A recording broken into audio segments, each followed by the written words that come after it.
think about what we have learned yesterday. Yesterday we talked about the domain and range and talk about what is a relation. And relation is a collection of all the pairs.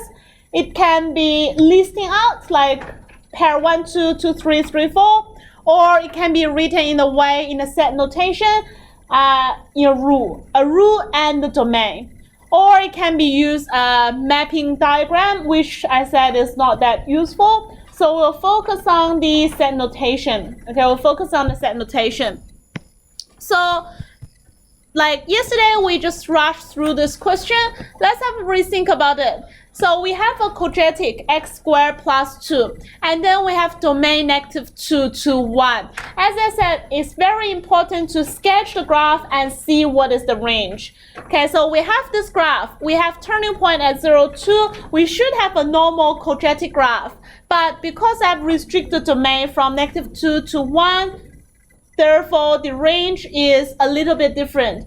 It should be 2 to infinity if we have the full graph. But we don't. We only have from 2 to 6. That's our range. So we need to sketch the graph and see what is the proper range.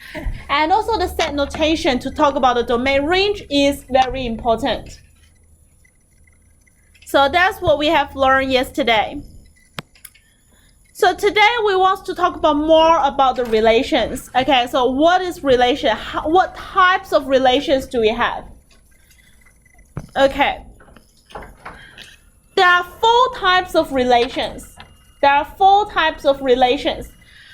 first one called one-to-one relation. So for each x value, only map onto one that value. One that value can also only map to one x value as well. Okay, you don't really need to understand like now. Like in the next page, I'll show you the method how to test what kind of relations are them. But now you can see that's the examples for one-to-one relation. So I have one x mapping to one y. If give you one y value, you can only solve out one x value. That's a one-to-one function. Each x maps to each y only give you one x. The second one is called a many-to-one function. More than one x value will map onto the same y value. For example, this equation tells you for y equals to 0, x can be -3, x can be 3 as well. So there are 2 values or more than one value can give you the same y value. Okay, but each x can only give you one y value. Okay, each x can only give you one y value. So when x equals to 3, it only equals to 0. It not equals to anything else. When x equals to 0, y will be 3. Just 3, not anything else. So for the y equals to 5, okay, all the x will map into y equals to 5. Okay, when y equals to 5, you can have any x. That's a many-to-one function. And the third one is each x value each x value maps onto more than one that value. So when x equals to 1, your y can be 1 or it can be 2. Okay, when x equals to 1. Okay, see here, x equals to 1. So there are 2 points on the graph. When x equals to 1, y can be 0, y can be 2 as well. But another way, which is different from the reverse way from the top one. For each y value, you can only solve out one x. Okay, for each y value, you only solve out one x. So when y equals to 1, your x is 0. Okay, no other values. When y equals to 2, x is just 1. Okay, x is just 1. There's no other x value can give you 1. Okay, so that's a one-to-many. A many-to-many is like one x maps to one y maps to more than one x. So it's like for x equals to 1, it can be -1 or 1. When y equals 1, x can be -1 or 1. So it maps more than one value in each ways. But if every time you think this in this way, it's very hard to see one-to-one or many-to-one or one-to-many. Therefore, just we go through this method. How do you determine what type of relations do you have by a graph? by a graph. We have sum to sum. We can select many or one in the first bracket. We can select many or one in the second bracket. Just we select one out of two. So for the first bracket, well, whether it's a many or one, we use horizontal line to test that. Okay, for example, this graph, okay? I will draw infinite many horizontal lines. Do you think any of this line will touch more than one, will intersect more than once with this graph or not? If I draw horizontal lines, do you think this horizontal line will intersect with the graph more than once? No, then that's a 1. Like anywhere, there's no place at all will touch more than once, then the first bracket will be 1. Okay, if there is even only one point touch the graph twice, that will be a many. Okay, that will be a many. So for example, this graph, we draw a horizontal line here, touch twice, right? Touch twice. Even though this place only touch once, like the top here only touch once, doesn't matter. If there's only one place even touch twice, more than once, you can't have one, like it's a many. So the first bracket is a many. Okay, the first bracket is a many.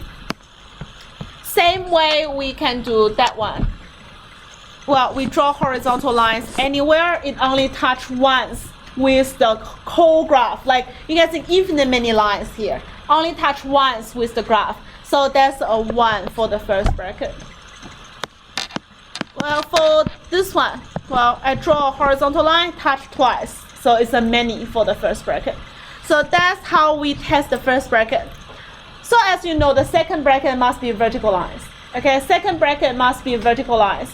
If we draw a vertical line, touch twice, that's a many. Well, if touch 3 times, it's a many as well.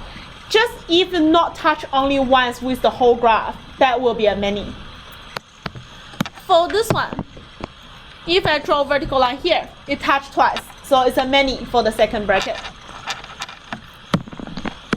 Okay, we can see these ones. Doesn't matter how I draw vertical lines, only touch once. So that's a 1 for the second bracket. Okay, if I draw vertical lines, it's all only touch once, so that's a 1. Okay, same for quadratic, only touch once, so that's a 1. And 1 to 1, they are the same. If you draw vertical lines, only touch once with the whole graph, so it's a 1 for the second bracket. So do a horizontal line test first, and then do vertical line test to decide what you put in for those 2 brackets. Any questions? Okay. If no, well, it looks too ugly, I'll just get off the lines.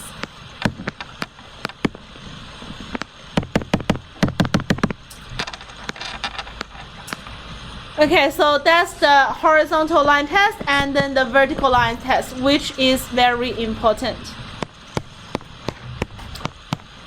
Okay, next thing is important as well. What is a function? Okay, the definition for a function. What is a function? Okay, we know what is relation, right? What's relation?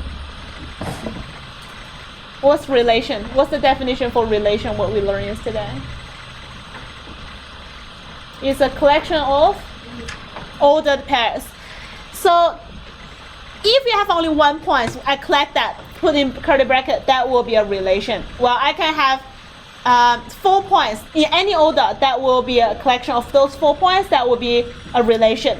So it's a very wide definition for relation. It's just collect of ordered pairs. Like anything in the Cartesian plane we'll call relation. So relation,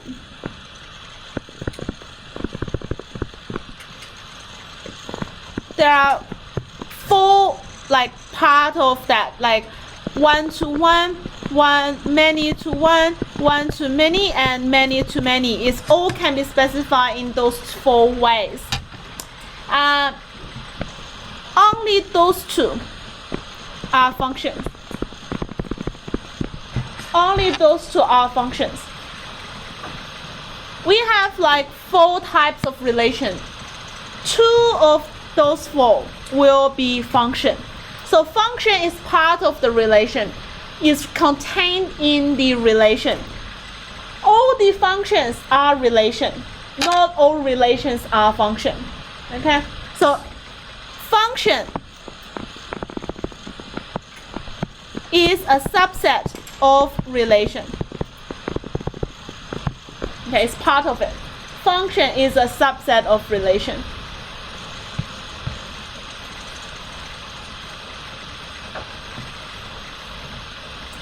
So now you know one-to-one, one-to-many.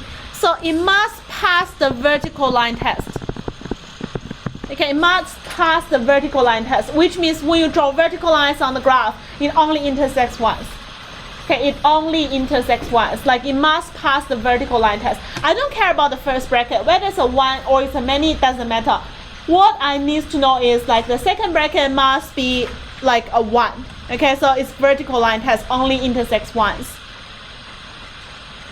That's the vertical line test. If I describe that in words, like what that means for each x in the function, it can only give you one value. Okay, so when I say 1x equals to 2, you will tell me y equals to 4 only. Okay, not say y equals to 2 or 4. Okay, so when x equals to 2, your y can only be one single value. You can't have x equals to 2, y equals to 4 or 5. We don't have that. That's not a function. That's a relation. So for a function, I can have one x value. Each x value has a unique corresponding y value. Y value. Okay, unique corresponding y values. So each x only got one y value. So functions are relations. Not all relations are functions. Okay, very interesting question. Very simple, okay. A comma B and A comma C are ordered pairs of a function. I've highlighted that that's a function. What you can say about B and C? They are the same values.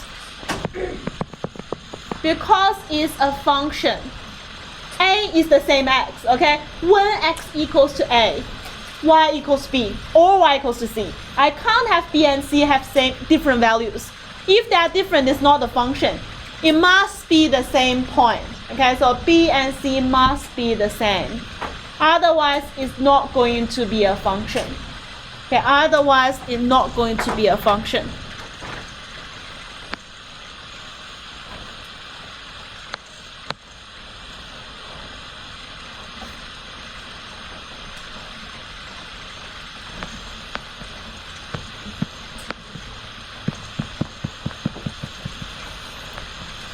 Okay, next thing is talk about the function notation. Okay, this thing is a different version of the set notation. Okay, remember the set notation? The set notation. Okay, I will write it here. The set notation is a curly bracket, a selection of ordered pairs, such that like y equals to x plus 1, comma x belongs to 0 to infinity, let's say, that way. So that's a set notation. I want to convert that into a function notation. So it will be the same thing, but in another way, okay, another version. So functions are usually donate. Well, it's nothing different compared to y equals x plus y, just like a more mature way. I'll say like it's a way that like mature level of how to write a function. It's nothing different. I can't see any difference between the y equals to and the fx equals to, but it's just like a little bit easier when you substitute values. So just let's go through this first. The function are usually denoted by lowercase f, g, or h. That's the 3 normal thing you can use. Well, you can use l, m, n as you like, but normally I'll give the name f, g, and h. So the definitional function says that for each x, donate a unique element of y, which in a range we can say is the ordered pair of x comma y belongs to f. So what that means, x comma y is an element belongs to F is a set. Okay, F is a set. So this order pairs belongs to that set. So F is what? F, it can be a set like this. Okay, F can be a set like this. So xy comma xy is the element and is an element of the set.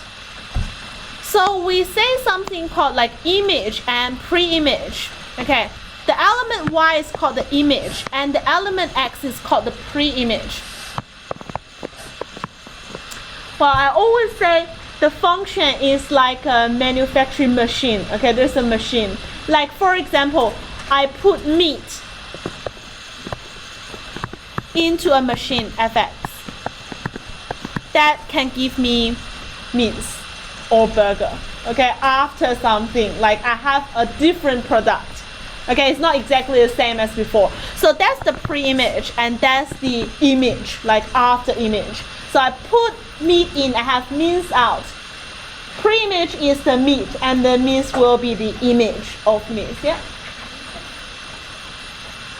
So pre-image is x value, that's what you put first, and then whatever you get, like after our calculation, you put x equals to 1 in, so 1 is your pre-image. After the calculation, you have y equals to 4, 4 is your image. Fx, okay, Fx is going to replace y, like we replace y by Fx. Okay, how we can replace that? What I will say is like, for example, y equals to 2x plus 1. What we all need to do now is fx equals to 2x plus 1. We just replace y by fx. But what's the advantage of that? Well, first of all, it's easy to write a notation. When we write notation, we only use the letter f to discuss it. But when we do the substitution, I'll say when x equals to, for example, 0, y equals to 2 times 0 plus 1, and then y equals to 1. That's how we do it before. Now what we can say is f0. We directly put 0 there, like which means x equals to 0.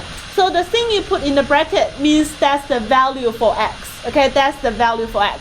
I'll directly say that's 1. Okay, it's a bit easier compared to before when we do the substitution. Before we'll say when x equals to what, y equals to what. Now you can just put everything in one line. f0, what's f0? I sub x equals to 0 into the function. I get a y value as 1. Okay, so that's just a notation thing.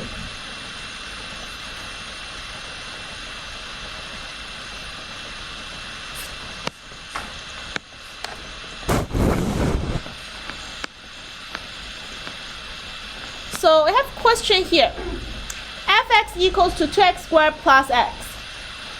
It will be exactly the same as y equals to 2x squared plus x. And when you say f3, that will be the same. You say when x equals to 3, y equals to 2 times 3 squared plus 3.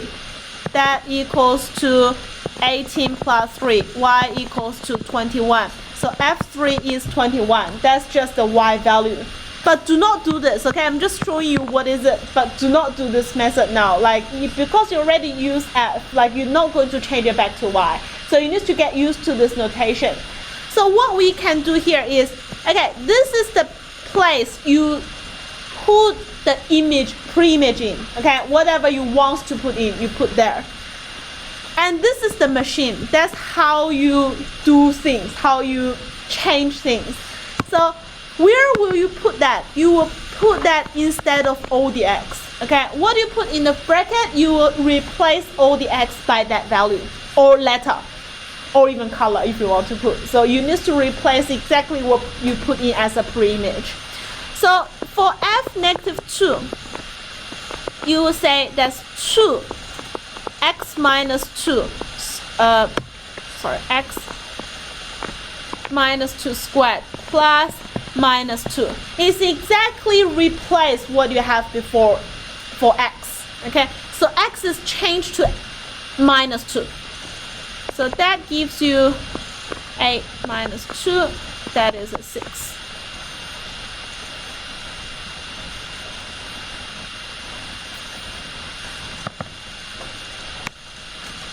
So now like we can see is like we don't need x, okay? We don't need x. The x is just tell you which place you need to put the pre-image in. So what I can say is f bracket, this machine looks like 2. We put something in to the power of 2 plus the pre-image again. Okay, that's how we change things. Now the third question asks you, what's fx minus 1? Okay, it doesn't matter what you insert, even though it involve x, doesn't matter. All I need to do is just insert x minus 1 in all the bracket. That's what we need to do. There's no meaning for that x, okay? There's no meaning for that x. For that x, it just means something. We want to put something in. We want to put some pre-image in. The pre-image before I put this x, now what I want to put in is x minus 1. So we just replace all the x by x minus 1. So we can say, okay, that's just some place you want to put something. So you directly put the x minus 1 into that bracket. So fx minus 1 will give you 2x squared, well, I'll expand it together, 2x squared minus 4x plus 2 plus x minus 1. That gives you 2x squared minus 3x plus 1.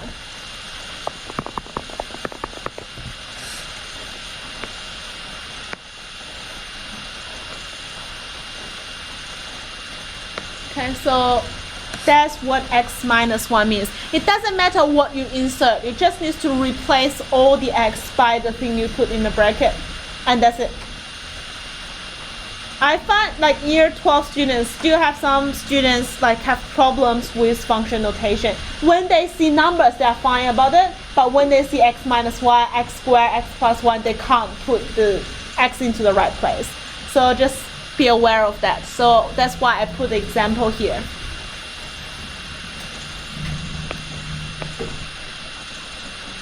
Okay, next question. Like we reached the really important part. This is the set notation. Remember, that's the set notation.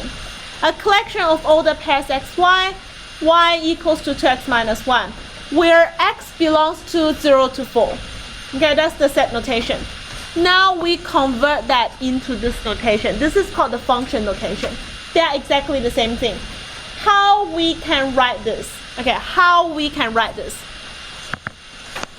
The way we write this is we always start with a letter. That's the name of your function. Well, my function's name is f. Okay, my function name is f. So I will start with f. Column explaining. Okay, explaining. What is f? The first thing I'm interested in will be the domain. Okay, the first thing I'm interested in is the domain. So my domain, you can see from the set notation, is 0 to 4 in the interval notation. Okay, in the interval notation. Okay, the next 3 things we write is all the same for every time you write the function notation. It will be all the same. So a right-hand side arrow, mapping to R. Okay, some students trying to write range here. It's not range. Okay, it's not range. You just write R. Don't write unnecessary things. It's just R. So, comma. Those 3 things are always the same for every function notation. It's not going to change. Yes? R means like you range. Okay, so this domain will give you a range on the R set. Like it belongs to, it's not imagery numbers, it's not complex numbers, it's just like real numbers.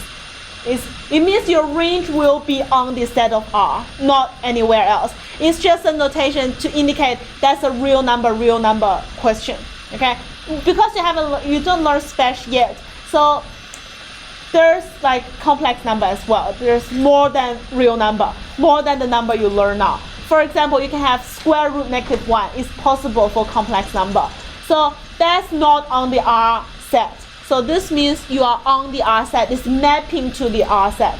So real number will go to real number as well. So you put a real number into the function, your image will still be a real number. That's the R means.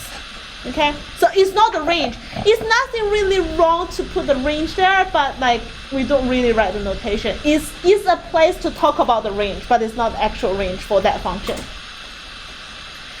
And the next thing you will have will be the name of the function again. So the name of function is f. But now you need to indicate what is your variable, another variable. Like this is like the y. So what is your x? So you say bracket x. So fx is the function. So what is the rule? The rule, this gives you the rule. The rule is just 2x minus 1. That's the function notation. Well, I may not use x. I can use something else. For example, I can say, oh, my variable is just a. I can say fa equals to 2a minus 1. You just use x is a. Okay, your domain is like a belongs to 0 to 4, not x belongs to 0 to 4. But most of the time we'll use for x. Okay, we'll use for x.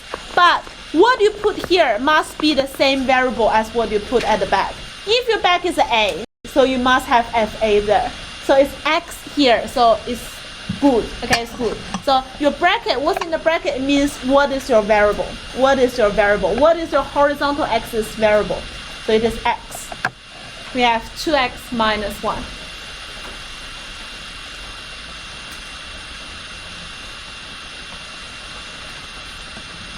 Okay, remember the red letter, they are always the same. Okay, arrow, r, and the comma is always there. What you're going to change? Okay, first thing you're going to change is the name of the function. Okay, I should write this in red as well. That's not going to change. The second thing you're going to change is the domain. The third thing you're going to change, which is follow number 1 and number 3. Follow number 1 and number 3 is your variable. Okay, same as the name you put in the front. And the rule. Number 4 is the rule. Well, I may change the equal sign to red as well.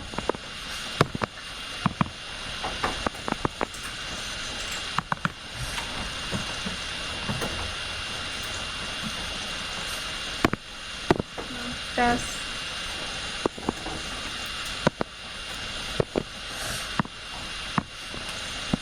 so the red thing are not going to change. Okay, what you can change is the blue things. It is basically the name of the function, the domain, and the variable, and the rule. Okay, that's the thing you're going to change. But the function notation look like this. And you must remember how to write the function notation. Because question will give you in the way of function notation. You need to recognize what is the domain and what is the rule. Or sometimes the question will ask you, write this into function notation. You should be able to do that. Okay, this is called the function notation. Okay, before it's a set notation. A collection of ordered pairs, that's a set notation. 0 to 4 is called the interval notation. Okay, it's in intervals. So number from 0 to 4 is an interval.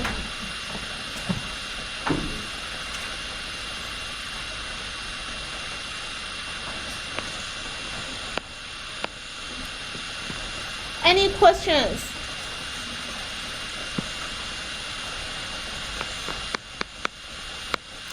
Okay, if you don't have any question, I just want to show you 3 graphs here. All of these graphs, they have different names. Okay, fx, gx, and hx. There are 3 different rules. First of all, can you help me to write all of this into function notation under the graph?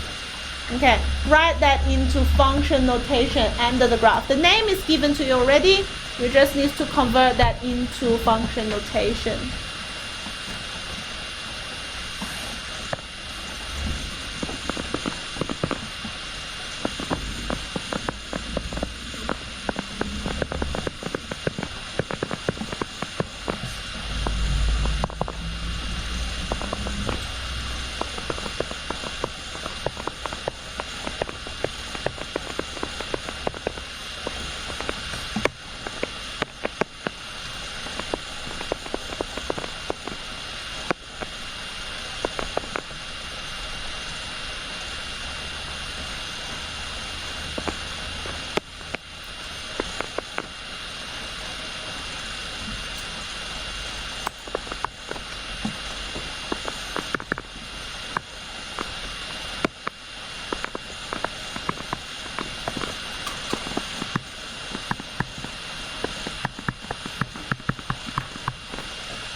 when you finish, you can have a look.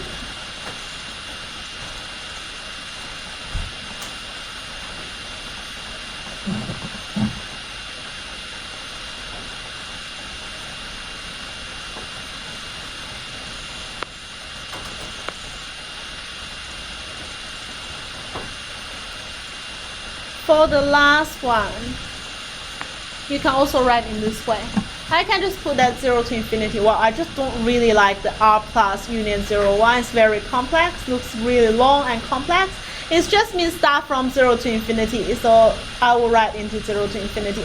But it's alright to write r plus union 0 and then mapping to r, and then comma hx equals to x squared. Anyone got any questions to this? Okay, if no, I want to ask you, what for those three rules, what are the same, what are different?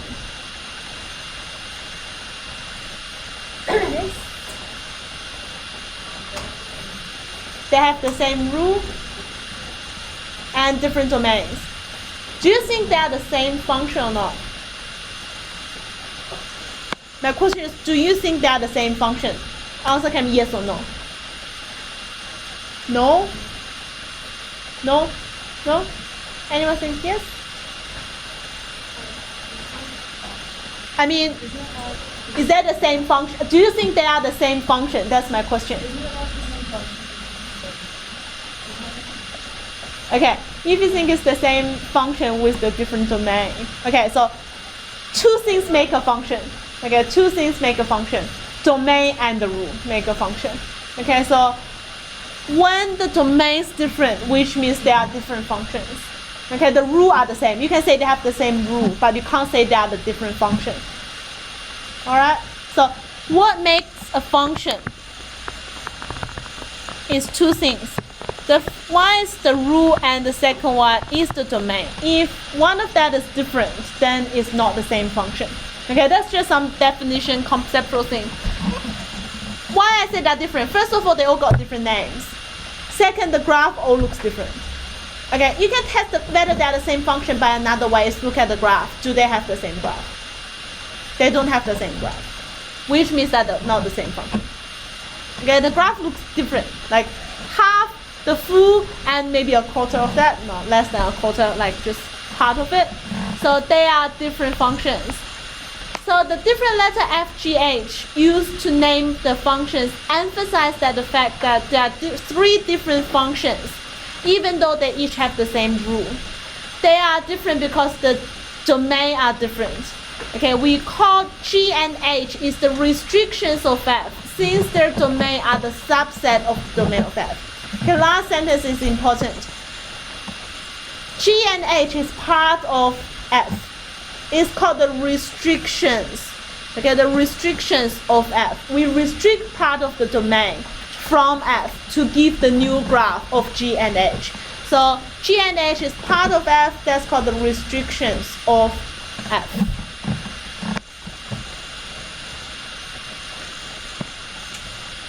Okay, we are going to stop here, and tomorrow we are going to talk about more about the next 2 pages. You can have a think about, well, for the rest of 10 minutes, I think after another 12 minutes, you can have a think about the implied domain. This page, read through the implied domain and trying to do some of these questions now. Okay, any questions? If no, stop that.